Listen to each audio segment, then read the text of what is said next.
өтіңізде тас болатын болса, оны қалай емдейміз? Обязательно операция жасау керек па? Операция өте күрделі болғаннан кейін көбісі шошиды. Осы сұрақтарға мен жауабын осы видео дайындап қойдым. Және де осы видеоның соңында сіздің жағдайында операция қажет па, әлде қажет емес пе, немесе басқа альтернативті әдістер бар ма, ол сізге сәйкес келе ме, әлде келмей ме? Сол туралы сіз білетін боласыздар. Менімен болыңыздар. Саламатсыздар ма? Менің аты жөнім Карашашева Гүлайым Боладовна. Мен гастроэнтеролог, гепатолог маманы болып табыламын. Бүгінгі біздің видео өттегі тастың жиналуына байланысты болады. Яғни қай уақыт операция керек, қай уақыт операция керек емес. Яғни сол жағдайды біз қарастырамыз. Қараңыздар. Соны өт тас ауруын айтпас бұрын бірінші өттің құрамын білу керекпіз. Өт ол сұйықтық, бауырда түзіледі және де өт қапшығында жиналады. Енді қараңыздар, өттің құрамы бізде 96-98% су. Представьте, 96-98% су, қалған бөлігі 2-3-4% ол құрғақ зат болады. Құрғақ заттың ішінде липидтер бар, фосфолипидтер, ода холестерин бар, билирубин бар, кальций бар, калий, хлор, калий, одан қалды не бар, жирный кислоты, май қышқылдары, одан кейін өт қышқылдарының тұздары, всего лишь 2-4%. Енді қараңыздар, өттегі сол өттің орнына тас болу үшін, бізге тас болу үшін, қараңыздар, сол баланс құртылады, яғни құрғақ зат басым болады, ал сұйық зат, яғни су бөлігі төмендейді. Соның салдарынан бізде бірінші ол құмға айналады өт, одан кейін тасқа айналады. Өт тас ауруы негізі ең алтын стандарт бойынша емі бізде ота жасау, яғни операция. Бірақ операция кезінде сіз ойлаңыз, ол операциялы дегеннен инвазивті метод, ол яғни кәдімгідей наркозға барып, енді операция жасау деген үлкен күрделі процесс, ол қорқынышты сезім. Сондықтан көп адам қорқады, міндетті түрде операция жасауға бола ма, міндетті түрде мүмкін басқа методтар бар шығар деген сияқты жаңағы сұрақтарды қояды. Мысалы, мен сіздерге айтайын, әрине ол өте күрделі процесс болғаннан кейін бұл нәрсеге өте дұрыс қарау керек. Көптеген специалисттер, яғни хирургпен де, гастроэнтерологтармен де кеңесіп, консультация алып, одан кейін өзіңіз бір дұрыс шешім жасау керексіз. Менің айтарым гастроэнтеролог ретінде, яғни ол жеке түрде жасайтын нәрсе, шешетін нәрсе, бірақ бұл видео арқылы сіз чуть-чуть подсказка ретінде өзіңізге түсінесіз, сіздің жағдайыңызда не қажет. Мысалы, өт тас ауруында бізде операция жасау алдында критериялар бар. Яғни осы адам точно операцияға бару ешқандай сұрақпен, ешқандай специалистпен кеңеспей-ақ, осы енді хирургпен міндетті түрде кеңесесіз ғой, бірақ ешқандай ойламай, міндетті түрде тез уақытта сіз бару керексіз деген көрсеткіштер бар. Яғни ол қандай көрсеткіштер? Бірінші ол кальцифицированы, яғни фарфоровый дейді, яғни тастардың құрамы әртүрлі болады. Соның ішінде кальцийға тұныққан, кальций көп, құрамында көп тастар, ол міндетті түрде операция жасалыну керек бұл тастарға. Неге десеңіз, өйткені ол тастар еруге келмейді. Бірақ қуанышқа орай біздің көп адамдарда холестериновый камни, яғни холестеринге тұныққан, кальцийге тұныққан ол аз мөлшерде кездеседі, жиі кездеспейді. Бірақ біз қандай тас екенін білу үшін біз рентген өту керекпіз. Рентгеннен көрінеді. Егер рентгенде көрінбесе, ақ болмаса, онда ол рентген негативный, яғни холестериновые камни ерітуге болады деген сөз. Бірақ бұл енді ол туралы біз тағы айтамыз. Ал ерітуге келмейтін, яғни рентген позитивті, ақ түр рентгенде көрінеді кальций рентген тастар. Оны міндетті түрде ота жасау керек. Екінші показание ол часты, яғни жиі қайталанатын приступтар. Сіздер білесіздер, кімде тас бар, яғни приступы бар адамдар біледі. Түнде тамақ жейді, немесе йогамен айналысады, ешқашан физкультурамен, спортпен айналыспаған адам спортпен айналысып түнде түнгі уақытта ұйықтап жатқан кезде оң жақ қабырғасы жаман ауырады. Прям до такой степени отырып қалады, бүгіліп қалады адам. Кәдімгідей приступ колики болады, я сол коликиді до такой степени боль жаңағы ауырсыну болады, жаңағы кетотоп, обезболивающий дәрі беріп қана қоятын. Спазмолитик ба бір жаңағы обезболивающий дәрін бергеннен кейін ғана қоятындай дәреже болады. Яғни сол ауырсыну эпизодтары біз колики приступ деп айтамыз. Егер сол приступтар, яғни жиі қайталатын болса, немесе 2 приступ, 3 приступтың арасы жиі болса, қысқа болса, сол адамдар міндетті түрде ота, яғни операция жасауға бірінші кандидат болып табылады. Үшінші бұл деген тастары бар, размеріне байланысты емес, плюс жаңағы өт қапшығында полип бар. Полип ол бізде білеміз доброкачественный, жаңағы, яғни қатерлі емес өспелер, бірақ қатерлі емес өспелер, оны біз міндетті түрде мониторинг жасаймыз, яғни 6 ай сайын УЗИ өтеміз. Егер ол полиптер өспесе, онда оған тиіспейміз. Егер ол өсуге бейім болса, тез өсуге бейім болса, и плюс еще тастар болса, обязательно холецистектомия жасалынады, яғни өт қапшығы алып тасталынады. Төртінші көрсеткіш ол асқынған болса. Яғни өт тас аурумен ауыратын науқастарда асқынулар пайда болса, мысалы холецистит, өт қапшығының бактериямен зақымдалуы, оның жаңағы температура көтеріп, лихорадка болып, яғни қабынуы. Екінші ол жаңағы тоже эмпиема, және үшінші ол өт тас ауруындағы науқастарда өт қапшығын тесілуі. Енді ол андай жедел шұғыл жағдайлар, ол асқыну белгілері, ол по-любому жаңа операцияға көрсеткіш болып табылады. Енді қараңыздар, бұл көрсеткіштер, екінші енді таста тас еруге бейім немесе ере алатын жағдайлар бар.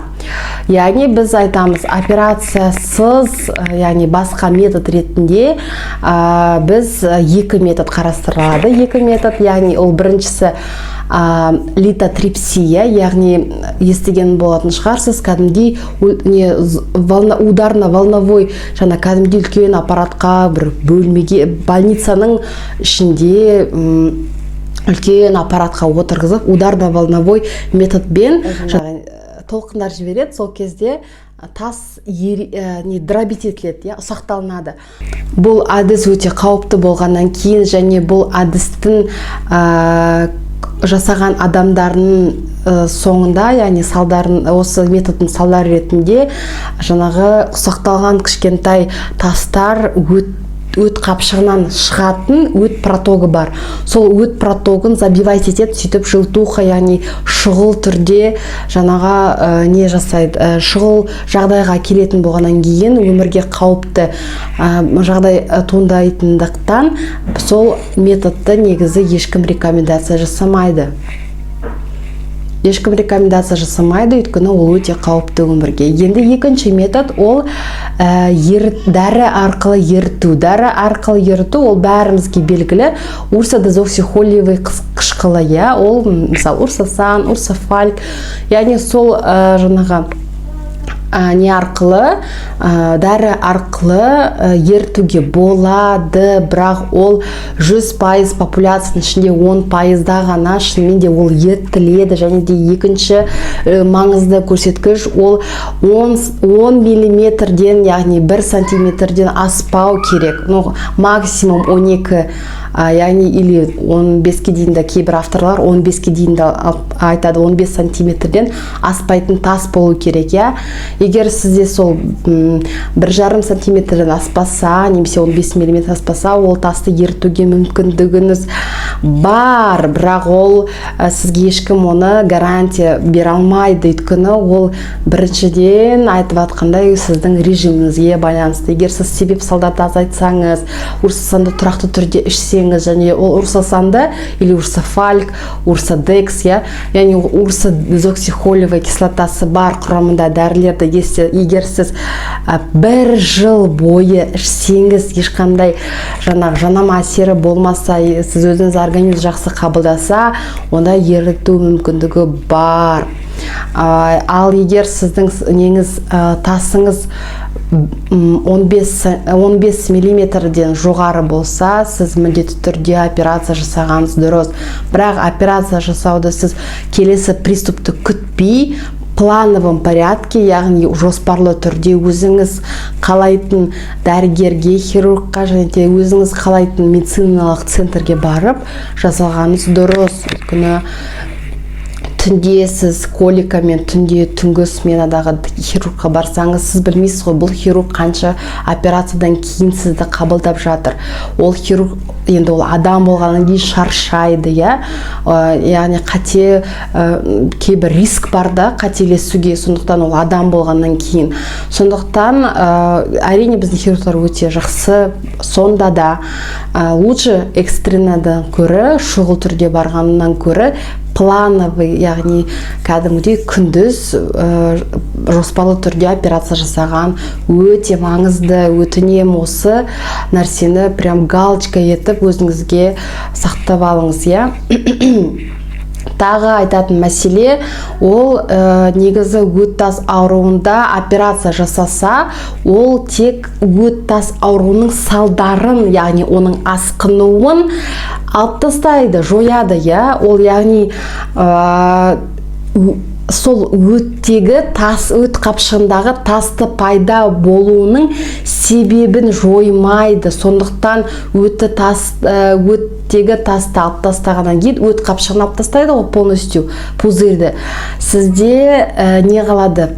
Болевой синдром қалуы мүмкін. 40%-дай адамдарда болевой жаңағы бауыр маңайында ауырсыну белгілері қалып қояды, дискомфорт белгілері қалып қояды. Ол неге байланысты? Өйткені сіз себептерін алдын алмадыңыз. Ол себептерді дұрыс қолға алмадыңыз. Ол себептер туралы сіздер көп естісеңіздер де білмейсіздер, немесе оны жасауға кішкене ерінесіздер ма, немесе шынымен де білмейтін жандар өте көп, мұқият қарамайсыздар. Бірақ ол өте қарапайым заттар. Мен ол туралы, яғни өтті қалай сұйылту керек жайлы мен сіздерге подсказка ретінде менде не бар? Видео бар, соны көріңіздер. Ол видео 27 минут болса да, соның ішінде маңызды мәселе бар. Және де ол қарапайым заттар, бірақ оны ешкім қарамайды, істемейді. Дағдылар өте көп, сол дағдыларды міндетті түрде істеу керек, міндетті түрде. Яғни біз не білдік? Бірінші, ол операция жасау үшін бірінші көрсеткіштер бойынша сіздер қарайсыздар. Егер сіз ол көрсеткішке ие болмасаңыз, яғни сіздің тасыңыз, допустим, 1 сантиметр, бір-екі тасыңыз бар, біреу 0,8, біреу 1 сантиметр делік. Және де ол жаңағы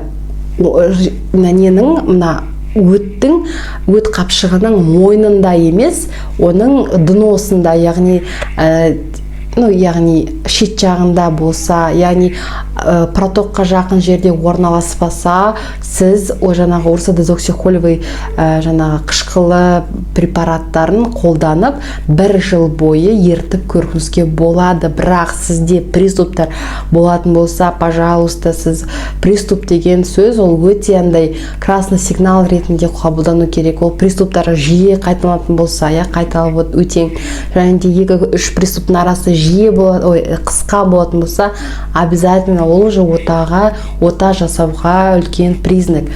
Ал екінші нәрсе, біліп алған нәрсе, литотрипсияға бармаймыз ни в коем случае. Бұл өмірге қауіпті нәрсе. Және де тағы бір айтарым, кейбір науқастарда кішкентай тастар болады, где-то 5 мм, 7 мм, бірақ ненің қасында, шейканың қасында, яғни протоктың, мына жердегі протоктың қасында, ол локализация қауіпті. Неге? Өйткені ол кішкентай тас, протокты көріп тұрсыз, сол протоктың забивать етіп қалады. Яғни сол протоктың өзегі өте саңылауы, жаңағы диаметрі өте кішкентай болғаннан кейін, тастың мөлшеріндей болса, ол тұрып қалады протокта. Сода жаңа өттің бөлінуі мүлдем болмайды, жүзеге асалмайды. Содан кейін ол жаңағы яғни бітелген, осы салдарынан пайда болған сарғаю болуы мүмкін, одан кейін тесілу тіпті болуы мүмкін, даже полностью перитонитке айналысуы мүмкін. Перитонит дегеніміз брюшинаның қабынуы, біздің ол өте ауыр жағдай, ол сепсиске әкелуі мүмкін, ол тіпті өлімге де алып келуі мүмкін. Яғни ол міндетті түрде операциямен жасалынып, тазартылып, сосын барып жаңағы қалпына келтіретін нәрсе. Сондықтан бұл маңызды. Менімен болғандарыңыз үшін рахмет. Маған лайк басып, подписка жасап, будильникті батырмасын басыңыздар. Осы видеомен басқа туысқандарыңызбен поделиться деген кнопкамен басу арқылы бөлісе аласыздар. Егер менің видеом сізге ұнаса, маған комментарий жазыңызшы, маған ол өте маңызды. Рахмет.